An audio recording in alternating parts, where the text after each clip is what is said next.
tokkoffaatti kanan as dhufee fi masxanqaqaa kana sitti mufan dura dursee ta'u guyyaa kun silaa guyyaan kun halkanaa'e guyyaa tokko qofa si kenna. Guyyaa takka qofa. Micoota na hin gadhiistu taanaan garuu bakka ati jirtu dhufeetan sirarraasu dhugaa rabbi.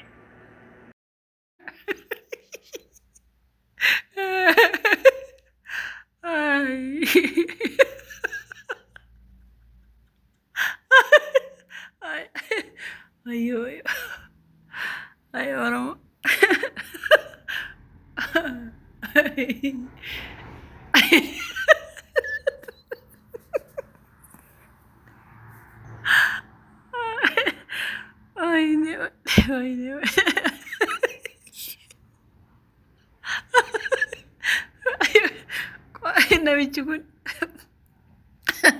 Namichi kun Sumaaleeti Itoophiyaa gadi moo?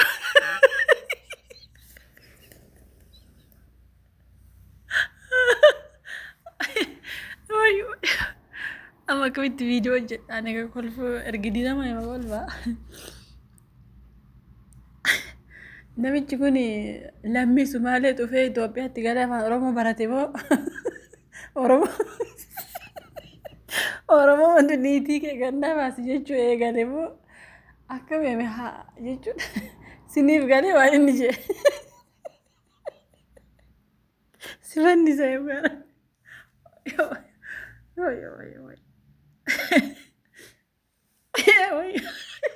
Jeemoo jettanii amma jeemoo jettanii niitii kee ati gannaa baasuu didde sifanni isaa amma qoy amma Itoophiyaa kana keessatti amma wanti hin taane jiraayii jedhaani bara. Wanti hin taane jira jechuudhaan kolfaaf illee akkatti viidiyoo hojjedhuun qabu dhiifa maaliif yoo ati caaltuu gadi hin baasne sifanni isaa in turte iyyuu in turte fannisuu in turte halkan tokko sii kennira amma aduun dheera jee halkanuma tokko bakka kennitee fi galatoomi halkan tokko kennuu fi nama guddaa galatoomi ani garuun arrabsiina koomintiitiin dhugaa rabbiin arrabsiina siniitiin ta'u akka tokko keessatti yoo ati gadi baastee baasuu baatte caaltuu isin cifanni halkan tokko dhufeeroo jechuun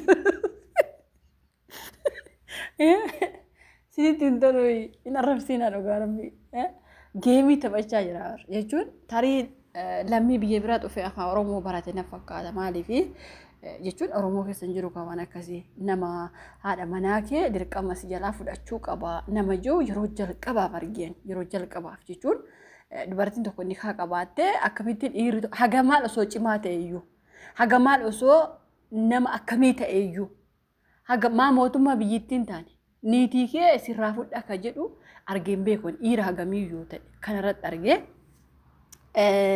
osuma Muktaar nama gowwaa wayii dayyuusa wayii ta'e iyyuu akkamittiin osoo nikaa irraa qabu niitii kee yoo ati daqiiqa ammaa kana keessatti naa fiduu baatte har'aaf si bira haa bultu har'aa booda garuu baasuu baannaan si fannisaa qoyani Muktaar maaqee mucaa kana fannisuu jedhaani bara jechuun otoo inni ittiin dhaqiin dura bakka inni jirutti jechuun osoo Muktaar ta'e bakka anamma biyya Arabaa kana taa'e bakka caaltuuf Muktaar jiran beeka dhugaa rabbiin beeka mee gibbii caaltuun itti hamte sana eessa agartanii beektanii bakka sana Muktaarin bakka sana agartanii beektanii dhugaa rabbii inni immoo akkamitti wallaalee nama roosteenyuu beeknaa Adaamaa keessa taa'e akkamitti wallaalee inni immoo inni aqwachi osoo Muktaar ta'e immoo maal godha beektanii osoo bakka Muktaar ana taate bakka jijjiiradha caaltuu kana yoo achi kaahee kootuun jedha gurbaa makana kootuun jedha dhugaa rabbii achii booda isallee hinidha caaltuullee hinidha akkatti uummanni irraa haa baratu.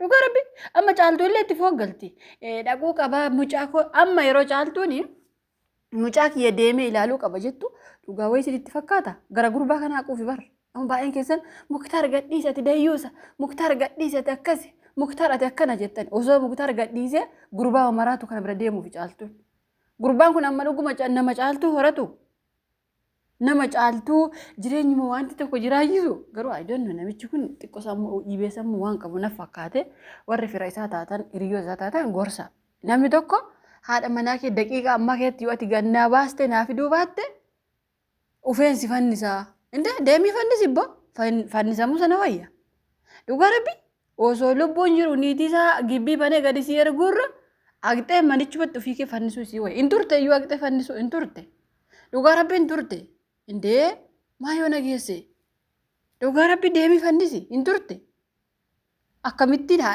dhugaa rabbi jechuun mucaan kun nama dhabe nama qaxaqatu dhabe tokko dhugaa rabbi angaafa dura maal sinin jira caaltuun muktaar yoo caaltuun qabeen qaxaqanne muktaar nama mitennaan baay'een keessatti ati dubartii taate akkamitti caaltuutiin akkas jettaa akkamitti maalii yoo jettaa akkamitti qebeexxaroo seqexxaroo jettaa nan jettaa ani gaafa akkas jedhu miidhaan narraan ga'uu an dubartii miti isinii jechuu komiti garuu namni tokko osoo inni kaa qabu gurbaa dayuus akkasii fa'aa deemu hin ta'u dhugaa rabbi hin ta'u osoo ani caaltuuti gurbaa kana fa'aa hin deemu maali diyaaspooraa jettanii mucaa fuutanii qileen buuftanii teessan qililtoo buutee teesse amma caaltuun gurbaan kun dhuguma waan diyaaspooraa wayii isheetti fakkaata dhugaa rabbi bakka waanuma diyaaspooraa wayii yookaas immoo waanuma biyya Ameerikaa wayiitti dhufe wayiitti fakkaata amma inni isaa birrii maatii isaa irraa fuudhee caaltuu fe'eef kennuu danda'a sapiraayisii adda addaa gochuu danda'a nuti warra dubartoota ammoo gaafa irri habaaboo nuu kenna hin gammanne isuma dhugaa amma kuni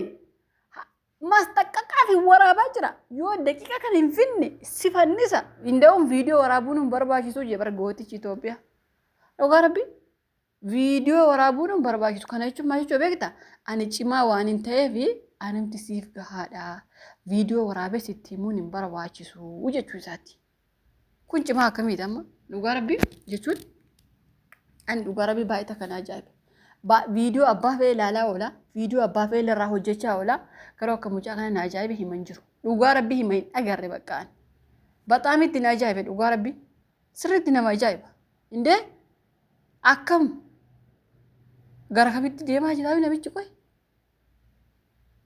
ka caaltuu isin hin himu muktaar wayyaa fudhannaan wayyaan fudhuu mucaa koo ilaaluu deemaa namicha sitti tonqolee jee bara muktaar dhugaa rabbi gurbaan kun itti tonqoluu noolu yoo ishee si didde humnaan wajjin ciiftaa humnaan akkas goota caaltuuti indee humnaan qaxaqqaxee wajjin ciisuu qaba niitii isaati dhugaa rabbi qaxaqqaxee so viidiyoo waraabuu wajjin ciisuu qaba indee humnaan wajjin ciistaa maali maatiin mallatteessa ilaanne moo atama muktaar humnaan wajjin ciistaa yoo ishee si jibbite akkasii caaltuun osoo jibbitee gaafa muktaar bute sana osoo mucaa tokkollee hin godhatiin jalaa baddi turte garuu waan jaalala muktaar qabduuf waan muktaar akka soogiddaa akka sukkaaraa akka dammaa isheetti mi'aayee dhamdhamatteef teessee waliin mucaa tokko horatan garuu waggaa 2-3 booda immoo ilmi namaa kamuu walitti bu'a akka nama tokkotti walitti bu'anii kun an diyaaspooraadha jedhee indee namni wallolee walitti hin araaramu eenyu jedhe abbaan manaa faati manaa hima wallolee hima walitti deebi'a garuu ka gurbaa kanaa himan jiru dhugaa rabbi akka gurbaa kana ittuma ciniinna ta'e bakka akkasitti akka jajjachuu baatee yoo achi fannichuu baatee maal kun namichi fayyaa qabaayii ati naguma ka obboleessa keenya maal taate kuni akka seeraattillee akka heeraattillee akka aadaa Oromoottillee akkuma biyyittii Itoophiyaattillee argamee hin beeku namni haadha manaa kee daqiiqaa kana keessatti yoo gadi baasuu baatte ufee si fannisa jedhu biyyuma keenya keessatti argamee hin beeku kuni oddoonniitii ufees oddoonniitii fidees rabbiitu beeka dhugaa rabbi isin hin jira barsiires indee viidiyoo isaa har'aa namoonni dhaggeeffatan isin ajaa'ibne viidiyoo daqiiqaa 16 akkamiiti garuu hin arrabsiina an dhugaa rabbi hedduu natti tola hedduu isa kabaja hedduu isa jaaladha isa arrabsuun barbaadu garuu karaa inni irra jiru sirrii miti dhugaa rabbi sirriitti sirrii miti maaliif deebitee jirti ka abbaa manaa isheetti indee erga abbaa manaa isheetti deebite ata kam qaxaqqaxa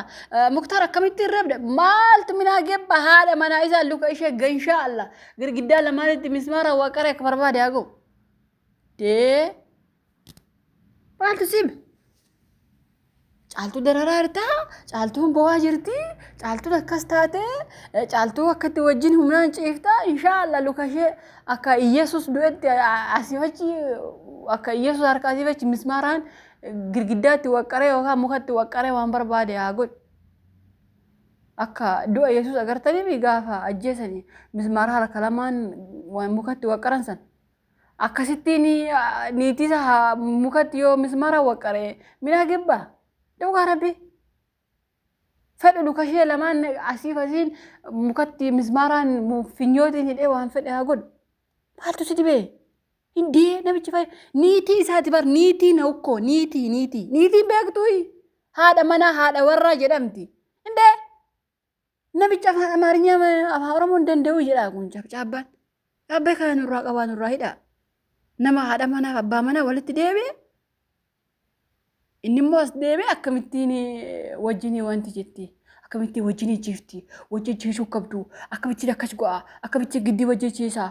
Giddii dubartii didde giddii fagaara ishee abiddaan gubanii wajjin ciisan. Rakkoo jiraale maa diddi ishee? Dura maa itti heerumte? Erguma butee immoo maa waggaa amma kanaa wajjin jiraatte? Rakkoo guddaa bar. Sheeriitti naa go'a viidiyoo koo sheeriitti naa go'a yaasayyuu.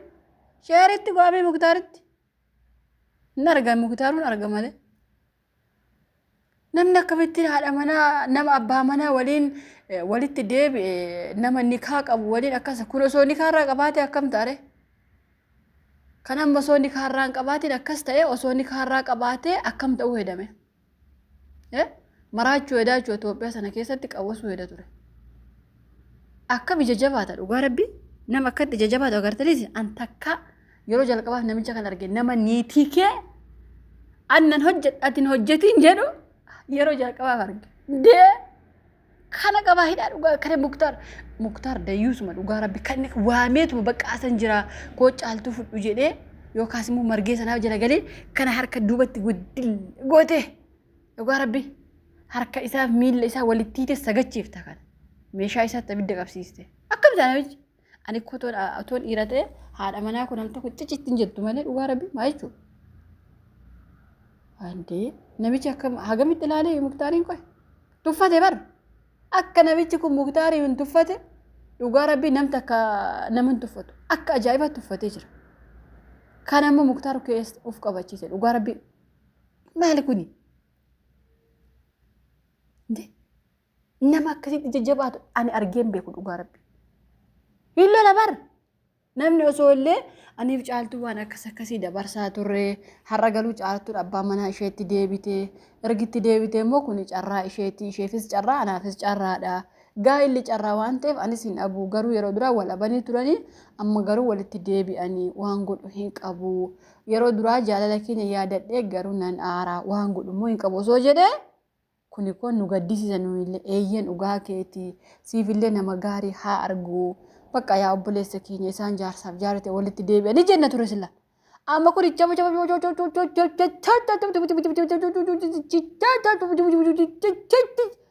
waanummaa inni jedhu siin galbala garaa sirkii gurra keetti goote warra eerfoonii qabda yoo ageessan malee aga'u yoo eerfoonii siin qabu ganaa gurra koo keessa chigaaya sirkii aggeeffadha waan manni jiru.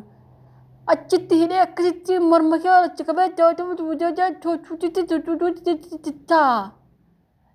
shaadiyaa keessaa nutti hidhe. Ugaara meeshaa nutti hidhe kana cabcabaa. Hindee hin ta'u waan akkasii hojjetu. Ugaa rabbi haadha manaa namaa irratti abbaa manaa loluun hin hojjetu. Kanammoo muktaar akkasuuf gochisiisa. Soo muktaar ta'e namootuma innama bakka muktaar natti himaa jiru kana muktaarin fidaa jedheen gibbii keessatti zit godhee hidha. Dhugaa rabbi harka isaaf miila isaa zit godhee hidhee achi haasa galu isa caaltuun qammas ta'e qammas caaltuun amma hiikamee jira hidhaan. Caaltuun quufa akkas taati malee irraa hiikamee jira. Caaltuun muktaarin jibbitee si waliin hin jiraadhotti akkas taati malee dhugaa rabbi caaltuun jireenya firii jiraachuu jirti. Irraa hiikamee jireenya gaarii jiraatti. Garuu isheen muktaarin hin barbaaddu. Kana barbaaddi namicha kana. Indee namichi kun maalummaa isaa itti tolame gaarummaa isaa maallaqa isaa kam qabamu maali kun diiyaasporaa jettanii kun diiyaasporaa miti Itoophiyaa keessaa iyyuu hin baane kijibiina warra diiyaasporaa jettanii illee dhugaa rabbi indee sumuun biyya arabaaf kun amma kun saawudii moofee hoolota eegee beekaa Ameerikaa isaati bakkuma xiyyaaraa eegee namichi kun nama gaggeessu iyyuu kanaafuu dhugaa rabbi sheemii nama qabsiisa sheem garuu mun arrabsiina. Maaliifi miira keessa jira of ajjeesuu danda'a namichi. Ani yookaan lubbuu nama tokko balleechaa yookaan lubbuu kiyya balleechaa yookaan lubbuu muktaar balleechaa yookaan warra akkasii balleechaa hojiirra waan ta'eef of balleechuu danda'a waan ta'eef isa. Nuti immoo akkan of balleechuu hin barbaanne. okay akka inni jiraatu barbaannaa jechuudha garuu bexaam itti nama dhiba dhugaa rabbii nama niitii kee gannaa baasi jedhu waliin jiraachuu jirra kana waliin miiliyoona 60 jedhamna jechuudha sinin gaddisiisu ana baay'ee akka na gaddisiisu dhugaa rabbii na gaddisiise warri caaltuuf gaddisan caaltuu rakkoon qabduun gaddinaa fi hin boo'inaa fi gurbaa kanaaf gaddaasa fayyaatti maraate kan indee namichi fayyaa miti sammuumtiyyuu fayyaa miti bakka ani dhiisee jira